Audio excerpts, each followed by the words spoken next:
Good morning everyone, welcome to Economic Times daily analysis and explanation series. आज है 9th of November and day है Tuesday.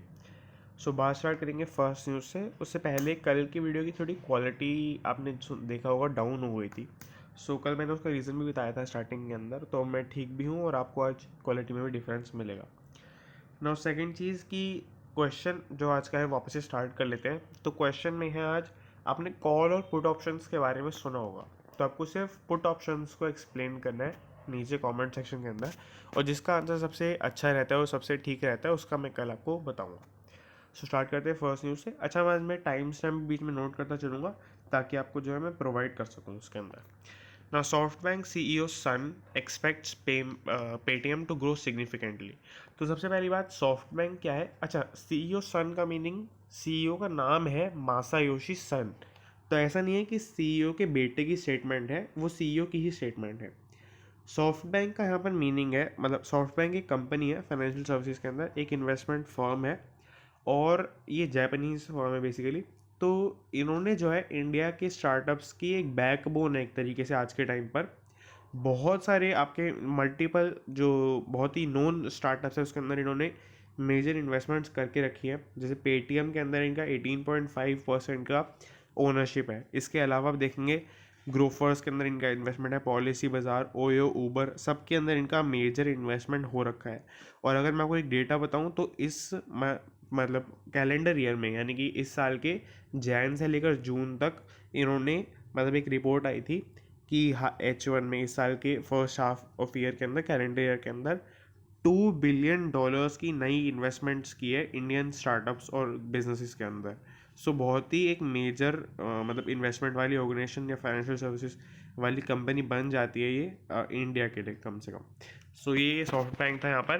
But अब जो soft bank के CEO हैं उन्होंने पेटीएम के अंदर भी इन्वेस्टमेंट कर रखा है, और जब पेटीएम का आईपीओ आया है तो उनकी एक स्टेटमेंट तो बनती है। खैर ऐसा नहीं हुआ है यहाँ पर। सॉफ्ट बैंक की क्या है, उन्होंने अपनी मंडे को, आज जो है ट्यूसडे, मंडे को कल उन्होंने अपनी अर्निंग्स डिक्लेयर की थी सॉफ्ट बैंक की। तो उन्होंने साथ साथ में पेटीएम की एक स्टेटमेंट दी है, वो यहाँ पर मेंशन की गई है। सो यहाँ पर यही बताया, पेटीएम ये एक्सपेक्ट करते हैं अच्छे से ग्रो करेगा, और इन्होंने 18.5% इनके अंदर ओनरशिप ले रखी है, मतलब इन्वेस्ट कर रखा है। जापानीज इन्वेस्टर, मैंने आपको बताया जापानीज का ये ब्रांड है, एक कंपनी है। Believes Paytm IPO at 20 billion valuation will be a great event for company. तो यहाँ पे मैं पढ़ रहा हूँ यहाँ पर, और ये बेसिक बात सॉरी बेसिक बात है कि ग्रेट इवेंट रहेगा उस कंपनी के लिए। Now soft bank backed startups going for IPOs. तो एक बहुत ही अच्छा यहाँ पे इन्होंने ट्रेंड एनालाइज करके बताया है। सॉफ्ट बैंक के बहुत सारे स्टार्टअप्स आईपीओज के लिए जा रहे हैं। जैसे आपने देखा होगा पेटीएम और पॉलिसी बाजार का तो हो भी चुका, और पेटीएम का चल रहा है, और डिलीवरी का भी आने वाला है, ओयो होटल्स का भी आने वाला है, कह रहे हैं।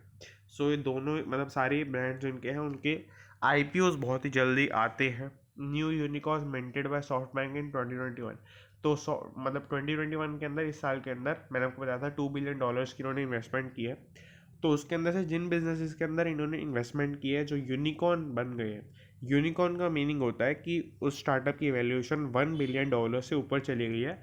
वो ये सारे मीशो, मेंटिकल, माइंटिकल, जीटा ऑफ बिजनेस, ये सारे and other existing top bets in India. अन अकेडमी के अंदर भी इनका इन्वेस्टमेंट है, ये भी एक इंटरेस्टिंग बात है। Lens card, Swiggy, Grofers, first cry among others, बहुत सारे स्टार्टअप्स के अंदर इन्वेस्टमेंट करते हैं। तो ये काफ़ी बुलिश है इंडियन मार्केट को लेकर। एंड यहाँ पर सॉफ्ट बैंक की अर्निंग इन्होंने मंडे को डिक्लेयर की थी, तभी इन्होंने साथ साथ में बोला था जो पेटीएम की स्टेटमेंट है। अब यहाँ पे होता क्या है कि मतलब इनको क्यों फ़र्क पड़ता है पेटीएम के आईपीओ की परफॉर्मेंस से? तो मतलब दो बातें होती हैं। पहली बात ये कि अपना ये शेयर ऑफलोड कर रहे हो मार्केट के अंदर, बट ऐसा यहाँ पर नहीं है कि अपना शेयर ये सेल कर रहे हो मार्केट के अंदर, तो ऐसा नहीं है। मेन रीज़न ये होता है कि एक इन्वेस्टर को, जिस अगर स्टार्टअप के अंदर वो इन्वेस्टमेंट करता है, तो उसको सिर्फ उसको नई फंडिंग, जब स्टार्टअप को नई फंडिंग मिलती है सिर्फ तभी बेनिफिट होता है। या तो ऐसा हो कि वो उसको ट्रेड कर सके, तो वो ट्रेड क्यों करेगा? ट्रेड वो तभी करेगा जब उसको प्रॉफिट मिल रहा होगा। प्रॉफिट उसको तभी मिलेगा जब जितने के शेयर्स उसने खरीदे थे, मान लेते हैं उन्होंने 1 बिलियन की इन्वेस्टमेंट करी किसी कंपनी के अंदर, और मान लेते हैं 10% इक्विटी के लिए करी। बट अब जो है 10% इक्विटी उनको नई फंडिंग कहीं से मिल गई। अब 10% इक्विटी $1.5 बिलियन की हो गई। वो तभी अपना स्टेक सेल करेंगे और वहाँ पे उनको 5.5 बिलियन का प्रॉफिट हो जाएगा। सो इस तरीके से इन्वेस्टमेंट बैंक या फाइनेंशियल सर्विसेज वाली कंपनी कमाती है ना। मैं नोट कर लेता हूँ, हम आगे चलते हैं। ऑटो सेल्स यहाँ पर की बात की गई है इसके अंदर, no festive spark this year to ignite auto sales. इसके अंदर क्या है यहाँ पर ऑटो सेल्स। अच्छा, ऑटो सेक्टर के अंदर क्या मैंडेटरी है कि ऑटो सेक्टर के अंदर जो बड़ी कंपनीज हैं जिनको अपनी रेपुटेशन ठीक ठाक से मेंटेन करनी है, उनको हर मंथ के एंड में अपनी रिपोर्टिंग देनी पड़ती है। जैसे आपने बैंक्स वैंक्स का सुना होगा, बैंक्स के लिए क्वार्टरली रिपोर्टिंग ऑलमोस्ट हर बड़ी कंपनी करती है, बट ऑटोमोबाइल सेक्टर के अंदर बड़ी कंपनीज को मंथली रिपोर्टिंग करनी पड़ती है। सो मंथली रिपोर्टिंग यहाँ पर हुई है अक्टूबर मंथ की, और नवंबर फर्स्ट वीक की भी यहाँ पर कुछ रिपोर्ट सामने आई है। उसके बेसिस पे बताया गया है कि अभी 2 फेस्टिव सीज़न चल रहे हैं, अभी मतलब 2 फेस्टिव सीज़न अभी जा चुके हैं। पहला फेस्टिव सीज़न जो मेन रहता है वो होता है नवरात्रि दशहरा का। सेकंड जो और भी बड़ा फेस्टिवल सीज़न होता है वो होता है धनतेरस दिवाली इन सब वाला। एंड अभी आने वाला है और आगे भी अभी क्रिसमस न्यू ईयर ये सब वाला पूरा। सो एक फेस्टिव सीज़न का पूरा चल ही रहा है, और उसके तहत पिछले साल जितनी डिमांड का इग्नाइट हुआ था उससे कम हुआ है यहाँ पर। तो जैसे आप देखेंगे पिछले साल फेस्टिव पीरियड के अंदर, यही वाले पीरियड के अंदर 4,55,000 की डिमांड रही थी, मतलब जो व्हीकल की हम बात करें तो। और अभी वो गिर करके यहाँ पे डेटा आपके सामने 3,05,000 यूनिट्स पर आ गई है। सो ये काफ़ी बड़ा इंक्रीज होता है, ऑलमोस्ट आपके 1.5 लाख यूनिट्स का कमी हो गई है। अच्छा, ये यूनिट्स है, यूनिट्स का मतलब इतनी नहीं कि सिर्फ इतनी ही कार्स बिकी हैं, वो बस एक यूनिट्स का अमाउंट बताया गया कॉमन साइज लेके। Auto market hit by supply constraints mainly due to chip shortage. अच्छा, ये हम यहाँ से नहीं पढ़ते हैं, मैं आपको नीचे से बताता हूँ। सो यहाँ पर the festive period of Navratri Dussehra and Dhanteras Diwali this year has delivered the worst performance for Indian automakers in almost a decade. तो फेस्टिव पीरियड अभी तो हम पिछले साल से कंपेयर करे थे, बट यहाँ पे इन्होंने एक अच्छा डेटा दिया है कि ऑलमोस्ट अ डेकेड 10 साल के अंदर अंदर सबसे लीस्ट परफॉर्मेंस रही है इस फेस्टिव सीजन में। The main festive season from Navratri to Diwali is the peak period of activity in the personal mobility segment. अच्छा, यहाँ पे इन्होंने एक नया नाम दे दिया ऑटोमोबाइल सेगमेंट को, पर्सनल मोबिलिटी सेगमेंट। मोबिलिटी का मीनिंग होता है मूव करना, यानी ये अगर कोई चीज़ मोबाइल है उसका मीनिंग ये है कि वो मूव कर सकती है, पोर्टेबल है। सो पर्सनल मोबिलिटी सेगमेंट मतलब कि जो प्राइवेट व्हीकल्स होते हैं, कार्स, स्कूटर्स, बाइक्स, ये सब जो आप पर्सनली मूव कर सकते हैं इधर से उधर, बस पर्सनल मोबिलिटी सेगमेंट के अंदर नहीं आएगी जैसे।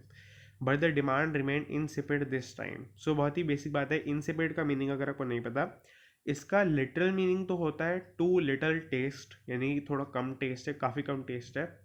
बट यहाँ पर इसका मीनिंग ये है कि ट्रेंड्स कम है, ट्रेंड कम दिख रहा है जो मार्केट के अंदर आपको सामने है। बाकी चीज़ें आपको समझ में आ रही होगी इस कॉन्टेक्स्ट में। This time particularly in northern India with Diwali has historically segment booster. हाँ, वो ये कि पर्टिकुलरली नॉर्दर्न इंडिया के अंदर दिवाली का अच्छा सेगमेंट सेंटिमेंट रहता है और भी ज़्यादा, वहाँ पे तो और भी मतलब चौंकाने वाली बात है। Vehicle registration during the 30-day period decline by steep double digit. वो ये कि व्हीकल रजिस्ट्रेशन, अच्छा जब व्हीकल सेल ही नहीं होंगे तो व्हीकल रजिस्ट्रेशन क्यों होंगे। तो ये एक और एड ऑन डेटा आप कह सकते हैं यहाँ पर है, ताकि आप अपना पॉइंट प्रूव कर सके।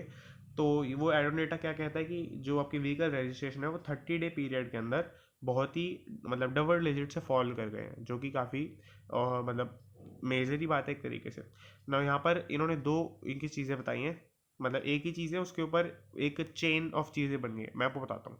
पहली चीज़ जो हमने देखा था पहले भी, शॉर्टेज ऑफ सेमीकंडक्टर्स।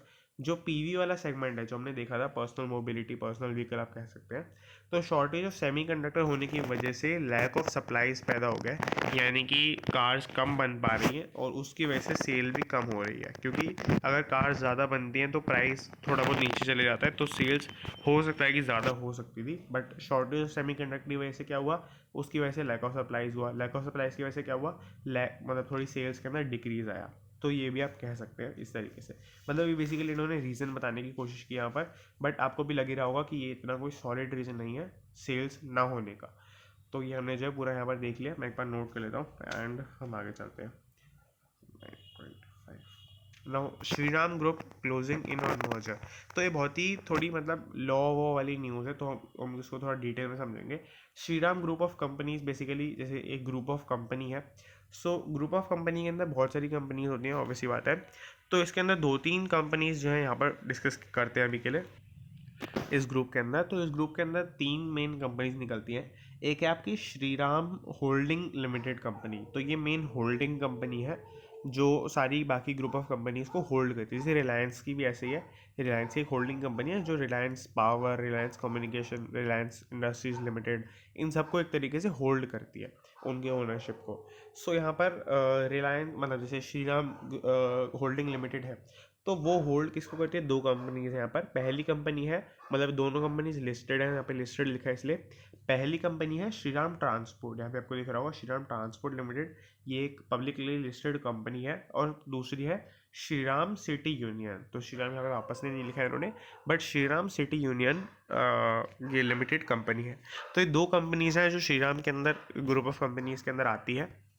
सो यहाँ पर श्रीराम ट्रांसपोर्ट जो है उसका काम मेनली है जो ट्रक्स होते हैं और जो मतलब ट्रांसपोर्ट के लिए बड़े व्हीकल्स की रिक्वायरमेंट होती है, जो इधर से उधर चीज़ें ले जाएं और गुड्स का ट्रांजिट हो सके, वो सब चीज़ें हों, उसके लिए फाइनेंसिस प्रोवाइड करना। तो ये सारी मतलब जो पूरा ग्रुप है वो फाइनेंशियल सर्विसेज सेक्टर के अंदर ही है, यानी कि अपनी लोन प्रोवाइड करना, लोन को मतलब वापस से कलेक्ट करना, और मतलब डिपॉजिट्स एक्सेप्ट तो नहीं करते हैं, खैर ये डिपॉजिट मतलब फंड बनाना, जैसे आप फंड बना देते हैं उसके अंदर लोग इन्वेस्टमेंट करते हैं, उस तरीके से पूरा काम करते हैं ये लोग। तो श्रीराम ट्रांसपोर्ट के अंदर कोई ट्रांसपोर्ट ही करवाते नहीं है, इंस्टेड ही ट्रांसपोर्ट को फाइनेंस करते हैं। और दूसरी बात, सिटी यूनियन के अंदर पर्सनल लोन इन सब सेगमेंट के अंदर काम करते हैं। और सिटी यूनियन के अंदर इनका जो ये सारा सेगमेंट है जो मेन है, इसके अलावा एक छोटा सेगमेंट है इंश्योरेंस का। क्योंकि मैंने ये अलग अलग क्यों बताया, क्योंकि इसकी बात होगी बाद में। अब यहाँ पर न्यूज़ के अंदर क्या है, न्यूज़ के अंदर ये है कि श्रीराम ग्रुप एक मर्जर करने जा रहा है, उसके अंदर जो मेन कंपनी है श्रीराम होल्डिंग लिमिटेड वो भी, और ये दोनों कंपनीज ये मर्ज कर जाएंगी, ये तीनों कंपनी मिलके सिर्फ एक कंपनी बन जाएगी। तो ये होने वाला है अभी, मतलब श्रीराम, अब मैं आपको मेन लाइन है वो बताता हूँ। The group however denied any such development, calling it speculation. तो जो ग्रुप है उन्होंने तो मना कर दिया खुद से ये बात, बट मॉर्गन स्टैनली और आईसीआईसी सिक्योरिटीज़ जिन्होंने एडवाइजरी दी है इस काम के अंदर, इस रीऑर्गेनाइजेशन के अंदर, उन्होंने ये चीज़ बोली है, उन्होंने यही एडवाइस किया है, और उन्होंने ही ये चीज़ बताई है, मतलब इकोनॉमिक टाइम्स वालों को, या फिर आप कह सकते हैं कि जो प्रेस वाले हैं उनको, उन्होंने ही, जो आपके मॉर्गन स्टैनली और आईसीआईसी सिक्योरिटीज़ के लोग हैं, उन्होंने बताया है। तो हम इसके ऊपर एक तरीके से ट्रस्ट कर सकते हैं कि ये ऐसा कुछ या फिर थोड़ा बहुत चेंज हो गया फ्यूचर में हो सकता है। तो यहाँ पे आपको दिख भी रहा होगा तीनों चीज़, श्रीराम ट्रांसपोर्ट और श्रीराम सिटी यूनियन के रेवेन्यू और प्रॉफिट्स जो यहाँ पर। अच्छा, यहाँ पर जो तीसरी कंपनी है उसके नहीं दिए हुए, क्योंकि वो तो एक होल्डिंग कंपनी है, वो तो सिर्फ पेपर्स के ऊपर बनी हुई है ताकि इन दोनों को होल्ड कर सके। उनका रेवेन्यू तो दोनों को मिला के ही है जनरली, तो बाकी मतलब जो पब्लिक का है उसके अलावा। तो ये हमने देख लिया यहाँ पे द प्रपोज्ड रीऑर्गेनाइजेशन। अच्छा, मैं आपको बता रहा था कि यहाँ पर जो इंश्योरेंस सेगमेंट है, हाँ, तो यहाँ पर इंश्योरेंस सेगमेंट जो है उसके लिए मतलब जो मर्जर हो रहा था उसके अंदर सेंट्रल बैंक है। अच्छा, सेंट्रल बैंक मतलब वो वाला नहीं कह रहा मैं, आरबीआई। आरबीआई तो सेंट्रल बैंक है ही, बट एक central bank of India CBI नाम से एक बैंक है, उन्होंने एक मतलब एक रिक्वेस्ट करी आप कह सकते हैं, या फिर एक अपना ओपिनियन रखा ये भी कह सकते हैं, कि आपका जो इंश्योरेंस वाला बिजनेस है उनको हटा देना चाहिए आपको, while spinning out the insurance business into separate entity. यहाँ पे आपको दिख रहा होगा कि जो स्पिनिंग आपका मतलब जो इंश्योरेंस आपका बिजनेस है उसके लिए आपको एक अलग से कंपनी फॉर्म या फिर कोई भी फॉर्म ऑफ ऑर्गेनाइजेशन बना लेनी चाहिए, और बाकी आप अपने तीनों कामों को मर्ज कर सकते हैं। एक्चुअली दो ही काम हुए, क्योंकि वो तो कोई कंपनी काम नहीं करती है जो होल्डिंग कंपनी। तो ये सब इस न्यूज़ के अंदर चल रहा है यहाँ पर। The propose reorganization if approved by majority of minority share holders. तो ये आपको हो सकता है समझ में ना आया हो, majority of minority share holders होता क्या है कि जो छोटे शेयर होल्डर्स हैं उनको माइनॉरिटी शेयर होल्डर्स बोला जाता है। छोटे का मीनिंग मैं किसी भी और सेंस में नहीं कह रहा हूँ, इसका मीनिंग ये है बस कि आपके पास उस कंपनी का कम शेयर होल्डिंग है। जैसे मान लेते हैं मेरे पास एक शेयर है कंपनी का, तो ठीक बात है कि मैं भी एक ओनर हूँ, बट मैं एक माइनॉरिटी शेयर होल्डर हूँ क्योंकि मेरे पास बहुत ही कम लिमिटेड ओनरशिप है। तो ऐसे मेरे जैसे जो शेयर होल्डर्स हैं उनका भी अप्रूवल लिया जाएगा, और यहाँ पर सबका अप्रूवल रिक्वायर्ड नहीं है, जैसे बोर्ड ऑफ डायरेक्टर्स में है। बोर्ड ऑफ डायरेक्टर्स के अंदर सभी का अप्रूवल रिक्वायर्ड है किसी भी बड़े डिसीजन को लेने के लिए। बट अगर माइनॉरिटी शेयर होल्डर्स की बात करें तो कोई ना कोई ऐसा छोटा मोटा शेयर होल्डर होगा ही जो या तो वोट ही नहीं करेगा, या फिर वोट करेगा तो वो मतलब रिजेक्ट कर देगा फालतू में। तो बस यहाँ पर इसी पर्पज़ को हटाने के लिए मेजोरिटी कंसीडर की जाती है, कि माइनॉरिटी शेयर होल्डर्स जो है मेरे जैसे छोटे शेयर होल्डर्स मान लेते हैं जो है, या रिटेल भी आप जिनको बोल सकते हैं, तो उसके अंदर से मेजोरिटी अगर हाँ कर देती है तो वो डिसीजन अप्रूव कर दिया जाएगा if approved by majority of minority share holders and regulators मतलब तो आप समझ ही गए होंगे, आपके सेबी और ये बाकी जो आरबीआई वगैरह है, तो अगर वो इसको हाँ कर देते हैं दोनों लोग, एक तो शेयर होल्डर्स और regulators, will lead to simplified corporate structure. अगर एक ही कंपनी रहेगी तो सिंप्लीफाइड कॉर्पोरेट स्ट्रक्चर रहेगा, आपको 3-4 कंपनीज, किसका रेवेन्यू किस में गया, ये सब इनको ज़्यादा नहीं समझना पड़ेगा, समझाना पड़ेगा मतलब एक दूसरे को।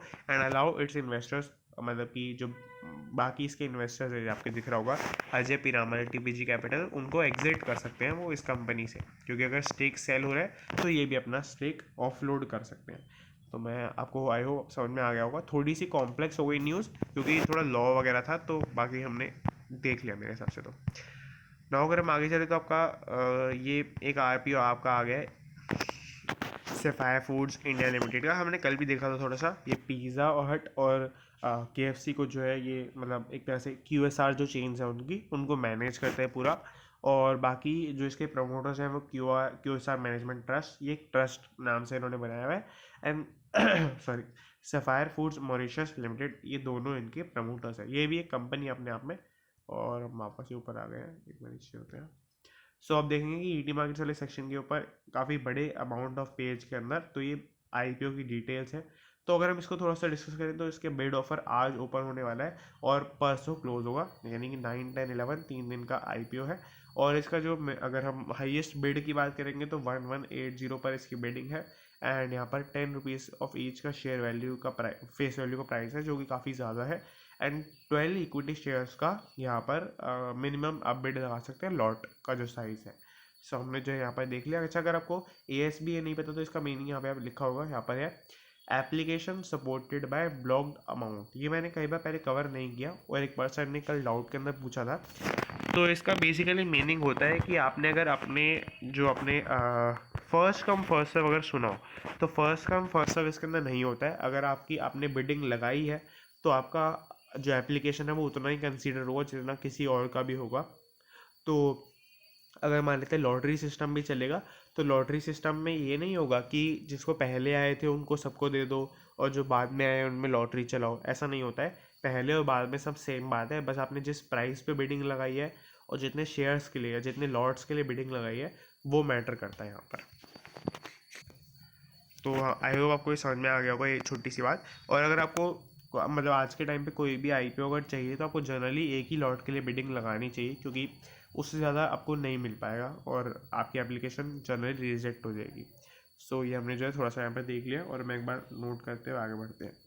तो lenders report sharp rise in bad loan recoveries, बहुत ही बेसिक न्यूज़ है। अच्छा, लेंडर्स का मीनिंग जहाँ पे भी लिखा हो उसका मीनिंग होता है बैंक्स। यहाँ पे लिख भी देता हूँ, आप चाहें तो एक बार इस चीज़ को लिख लें। अगर आपको इकोनॉमिक टाइम्स मतलब अगर कोई थोड़ी टिप्स चाहिए तो जैसे लेंडर्स है वो बैंक्स होते हैं, अगर कहीं पे COS लिखा हो तो वो कंपनीज होती है, ऐसे बहुत सारी चीज़ें होती हैं इसके अंदर। Recoveries point two improving consumer sentiment, better asset quality analyst. ये बहुत ही बेसिक बात है, आपको समझ में आएगा जब पूरा आर्टिकल जो है आपको ये समझ में आ जाएगा अपने आप से ना। हुआ क्या है यहाँ पर, मैंने आपको, अगर आपने मेरी वीडियोस थोड़ी बहुत देखी है पहले वाली, तो आपको हो नहीं सकता ये पता हो कि NPA मतलब कि ना पता हो, सॉरी कि ना पता हो कि NPA क्या होता है। NPA मैंने आपको कम से कम 10-15 बार तो बता ही दिया है। NPA मतलब आपने किसी को लोन दिया 100 रुपये का और उसने डिफ़ॉल्ट कर दिया, वो आपको वापस नहीं दे पाया, तो वो आपके लिए NPA बन गया, यानी कि बैड लोन बन गया। NPA मीनिंग होता है नॉन परफॉर्मिंग असेट।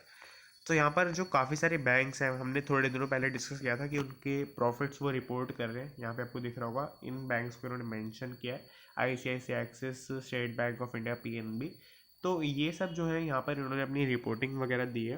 तो इन रिपोर्टिंग के अंदर ये सिर्फ प्रॉफिट नहीं बताते हैं, बहुत सारी चीज़ें बताते हैं। तो बहुत सारी चीज़ों के अंदर एक चीज़ होती है कि कितना बैड लोन पिछले साल था और अभी कितना उसमें से रिकवर हो गया है पिछले साल, उससे पिछले साल, एट्सेट्रा।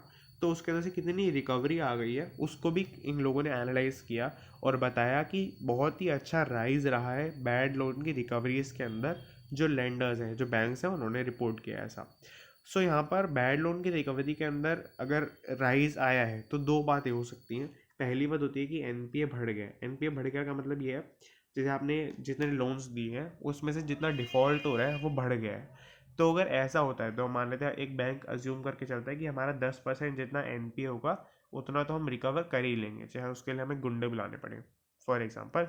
सो यहाँ पर अगर आपका एनपीए बढ़ जाता है तो जितना आपका 10% का अमाउंट बनेगा तो वो भी बढ़ जाएगा। जैसे मान लीजिए आपने पहले 100 रुपये के आपके एनपीए हो रहे थे तो आपके भी 10 रुपये आप रिकवर कर पा रहे थे, और अगर उसके आपके एनपीए बढ़ के 150 हो जाते हैं तो आपके ये सही बात है कि अब आप 15 रुपये रिकवर कर पाएंगे, बट ये आइडियली एक गलत सिचुएशन होगी क्योंकि आपका जो लॉस है वो यहाँ पर 90 का हो रहा था और यहाँ पर 135 यूनिट्स का हो जाएगा। That can be crore, that can be likes, sorry lakhs, whatever. So ये जो चीज़ें हैं ये मतलब एडवर्स कंडीशन हो जाएगी। बट जो दूसरी कंडीशन है वो आइडियल ज़्यादा है, सॉरी ज़्यादा आइडियल है। उसके अंदर क्या है कि आपका एनपीए कम हो जाएगा। एनपीए कम हो रहा है इसका मीनिंग ये है कि आपका जो मान लेते हैं अगर रेट है अगर उतना भी रह रहा है तो भी आपका जो बैड लोन की रिकवरी है वो बढ़ जाएगी एक तरीके से, क्योंकि आपका आने वाले जो नॉन मतलब का जो बैड लोन है वो कम हो रहे हैं। तो ये आइडियल कंडीशन है, और यहाँ पे अगर आप पूरा आर्टिकल पढ़ेंगे तो आपको ये वाली कंडीशन ज़्यादा लगेगी कि ये वाली कंडीशन चलने लग रही है कि आपके एनपीएस डिक्रीज करके। मैं आपको इसी का पहले डेटा बताता हूँ। यहाँ पर लिखा है आपका SBI स्लिपेजेस। स्लिपेजेस का मीनिंग होता है NPA, मैंने जो पहले आपको बताया।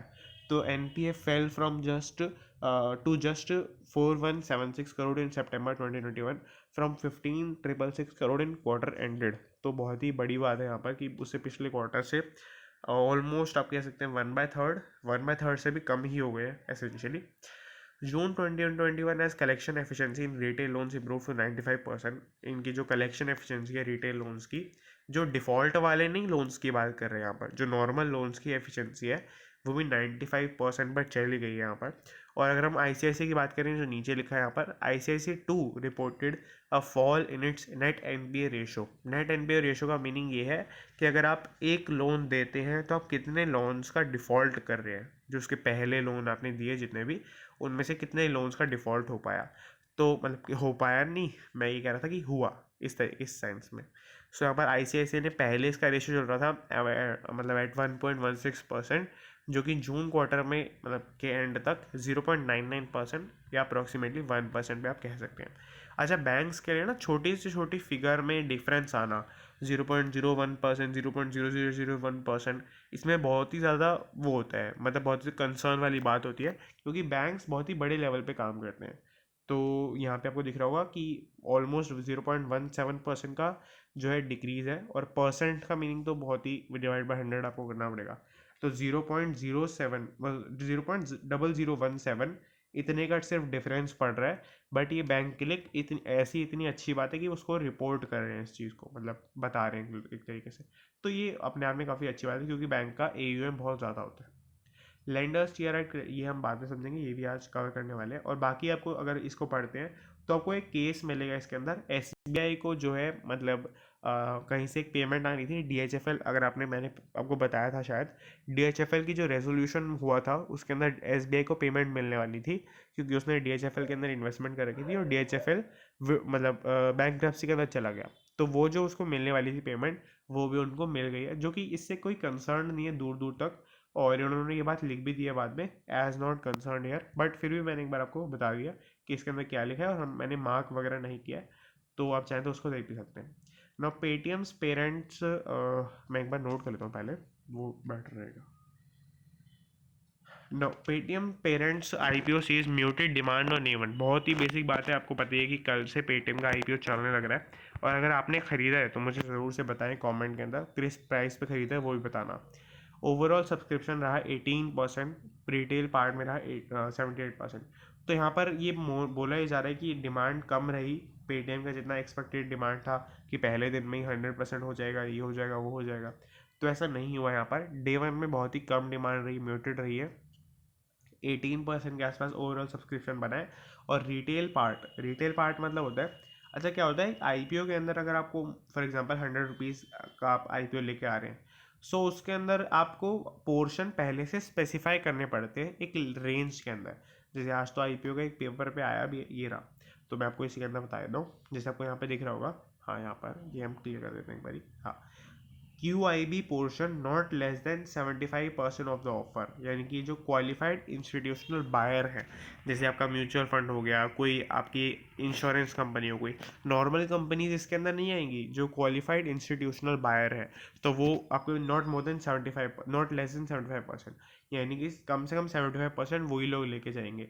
रिटेल पोर्शन आपको दिख रहा होगा, रिटेल पोर्शन मतलब मेरे और आप जैसे इन्वेस्टर्स जो है, जो not more than 10% of the offer लेके जाएंगे। नॉन इंस्टीट्यूशनल पोर्शन मतलब जो नॉर्मल कंपनीज हैं, जैसे रिलायंस अगर किसी के अंदर इन्वेस्टमेंट करता है तो वो नॉन इंस्टीट्यूशनल पोर्शन के अंदर से इन्वेस्टमेंट करेगा।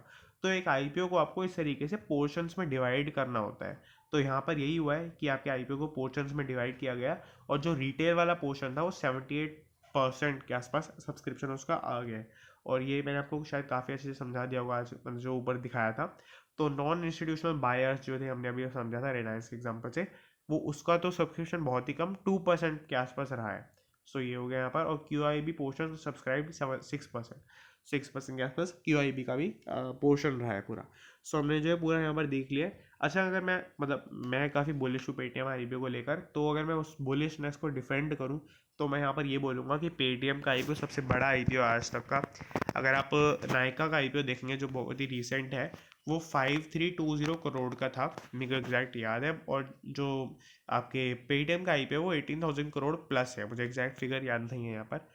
तो इसका 18% और इसका मतलब फॉर एग्जांपल आप निकाल सकते हैं परसेंटेज, तो वो बहुत ही बड़ा अमाउंट होगा जो इसका 18% है। तो मतलब आपको ये भी चीज़ देखनी चाहिए कि कितना अमाउंट में बिडिंग लगी है, वो भी आपको देखना चाहिए कि इसीलिए। और अगर मान लेते हैं इसके ऊपर अगर 18% लगती है तो बहुत ही कम अमाउंट हो जाएगा। अगर जो इसका 18% बनेगा उसको इसको बनाने के लिए बहुत ही ज़्यादा, फॉर एग्जांपल लाइक 4 टाइम्स, यानी कि कम से कम 75% के आसपास कम से कम इसको देना पड़ेगा, इस आईपीओ को सब्सक्राइब होना पड़ेगा अगर इसके 18% के बराबर आना है अमाउंट के अंदर। तो ये हमने जो है थोड़ी सी क्विक मैथ्स मैंने अपनी शो करी है। बट खैर यहाँ पर मैं आपको जो पॉइंट डिलीवर करना चाहता हूँ, आई होप आपको समझ में आ गया होगा। तो आज थोड़ा सा जैसे टाइम बचा ही हुआ है, तो हम एक और न्यूज़ को जो है थोड़ा सा कवर कर लेते हैं। मैं एक बार नोट कर लेता हूँ। 26, 40, lenders steer at credit card swipe surge to new peaks, as तो यहाँ पर बेसिकली क्या मीनिंग है कि क्रेडिट कार्ड स्वाइप्स जो है, क्रेडिट कार्ड से शॉपिंग जो हो रही है, या जो आप कह सकते हैं एक्सपेंसेस हो रहे हैं क्रेडिट कार्ड से पे हो रहे हैं, तो वो सर्च कर गए नई पीक्स पर। तो बहुत ही एक मतलब पॉजिटिव बात है बैंक्स के लिए। और बैंक्स के लिए एक शॉर्ट पीरियड ऑफ टाइम के अंदर 2-3 अच्छी बातें होने का मतलब ये है कि बैंक्स ग्रो कर रहे हैं। मैं कुछ उल्टा नहीं बोलने वाला था। बैंक्स, अगर आपका पोर्टफोलियो थोड़ा बड़ा है, 10,000 20,000 के ऊपर है, तो आपको बैंक्स के अंदर एक मेजर इन्वेस्टमेंट आज के टाइम पे कंसिडर ज़रूर करनी चाहिए इंडिया के अंदर ना। अगर हम, ये तो मैंने टिप वाली बात करी है, इससे अगर हम निकल के बात करें तो आपको क्रेडिट कार्ड स्वाइप्स जो है, यहाँ पे इन्होंने कुछ कंपनीज का मेंशन किया है, जैसे ICICI सिक्योरिटीज़ है और SBI पेमेंट्स एंड कार्ड्स करके कंपनी है। वो SBI की पूरी एक अलग से कंपनी है जो अपने आप में एक पब्लिक कंपनी है, यानी कि वो लिस्टेड है एक तरीके से। तो उसका भी काफ़ी अच्छा ग्रोथ रहा है। और अगर हम ओवरऑल बात करें तो 80,000 करोड़ जो है पे पहुंच गया 50% राइज करके, और पहले 72,000 के आसपास ये चल रहा था यहाँ पर। सो ये हो गया basically 1.1 million net addition of cards in सितंबर के अंदर 1.1 मिलियन, यानी कि ऑलमोस्ट 11 लाख के आसपास नए कार्ड्स इशू हुए, जो कि बहुत ही बड़ी बात है यहाँ पर। Kotak reported at least spend growth है 27% इन सितंबर कंपेयर टू जुलाई। तो यहाँ पे मतलब बहुत बेसिक बात है कि 27% ग्रोथ रहा स्पेंडिंग के अंदर इन सितंबर कंपेयर टू जुलाई। अगर सितंबर जुलाई से कंपेयर कर रहे हैं, जुलाई से क्यों कंपेयर कर रहे हैं, क्योंकि जुलाई के अंदर Q2 की रिपोर्टिंग आई होगी, सॉरी Q1 की रिपोर्टिंग आई होगी। अप्रैल मई जून और जुलाई के बाद आप कह सकते हैं Q1 की रिपोर्टिंग आई होगी, जो उससे कंपेयर कर रहे हैं। तो उस हिसाब से यहाँ पे बताया जा रहा है 27% का राइज है। न्यू कार्ड्स इन सितंबर जो 1.1 मिलियन, जो मैंने आपको 10 लाख का नंबर ऑफ कार्ड्स का इंक्रीज बताया था, तो वो डिस्ट्रीब्यूटेड है टू 2.5 लाख आपके HDFC बैंक के हैं। ये सब आप देख सकते हैं, यहाँ पे आपको पूरा दिख रहा है। तो हमने जो यहाँ पर पूरा देख लिया यहाँ पर, और बहुत ही बेसिक बात है, बाकी सब तो। बट अगर आपको बैंक्स का यहाँ पे अगर कमी निकालनी हो तो ये भी है कि क्रेडिट कार्ड को प्रमोट करने के लिए और क्रेडिट कार्ड बनवाएं लोग, इसके लिए बहुत ही ज़्यादा प्रमोशन करने पड़ते हैं बैंक्स को। यानी कि जैसे आपने देखा होगा, हर क्रेडिट कार्ड से अगर आप कुछ परचेज़ करते हैं, या फिर मतलब अगर आप कोई भी फ़ोन वैसे भी परचेज़ करते हैं, तो आपने देखा होगा आपको नीचे ज़रूर दिखेगा कि क्रेडिट कार्ड से परचेज करने पे आपको 4% का एक्स्ट्रा डिस्काउंट ये सब देना पड़ता है। तो एक्चुअली में बैंक्स को ही पे करना पड़ता है, कंपनी को, मतलब पूरा नहीं पे करना पड़ता, ऑब्वियसली एक डील होती है, बट जितना भी है वो बैंक्स को ही पे करना पड़ता है। दूसरी बात, आपने मेट्रो वगैरह पे देखा होगा या मेट्रो के आसपास देखा होगा, SBI का जनरली एक बूथ सा लगा होता है जिसके अंदर जो लोग होते हैं वो लोग बोलते हैं कि आपको SBI का कार्ड बनवाना है। मतलब मैं ऑल एंड ऑल कहना चाहता हूँ कि बैंक्स को जो है बहुत ज़्यादा एक्सपेंडिचर करना पड़ता है। तो अगर आपको बैंक्स के अंदर इन्वेस्टमेंट को कंसीडर करना है तो आपको ये चीज़ ज़रूर देखनी चाहिए कि क्रेडिट कार्ड की इन्वेस्टमेंट, मतलब जो प्रमोशनल एक्सपेंसेस है वो कितने रेट से ग्रो कर रहे हैं। क्या वो रेट, मतलब मान लेते अगर वो 200% से ग्रो कर रहे हैं, वो 3 टाइम्स हो गए हैं पहले से, और जबकि मतलब क्रेडिट कार्ड्स का नंबर है वो सिर्फ 1.1 मिलियन से ग्रो किया है, मतलब 1.1 मिलियन नए कार्ड्स बने हैं, तो वो जस्टिफाइड फिगर नहीं है। बट अगर मान लेते हैं 2% से बढ़े हैं और ये इतना बढ़ गया तो एक अच्छी फिगर है, कहलाएगी। तो मतलब आपको चीज़ों को कॉन्टेक्स्ट में देखने का यहाँ पर मैं चीज़ बताना चाहता हूँ। So that's it and thanks for watching. अगर आपको टेलीग्राम ज्वाइन करना है तो आपको नीचे लिंक मिल जाएगा। उसके अंदर ये जो PDF है वो आज तो मैंने 6:30 के आसपास ही डाल दी थी। तो वैसे मैं 7 o'clock के आसपास जो है डाल देता हूँ PDF। और आप चाहें तो पहले थोड़े बहुत आर्टिकल्स खुद से पढ़ सकते हैं, या फिर एडिटोरियल अगर कोई पढ़ता है तो वो ही पढ़ सकता है। और अगर आप पढ़ते हैं एडिटोरियल तो मुझे ज़रूर बताइएगा कमेंट सेक्शन के अंदर। So that's it and thanks for watching.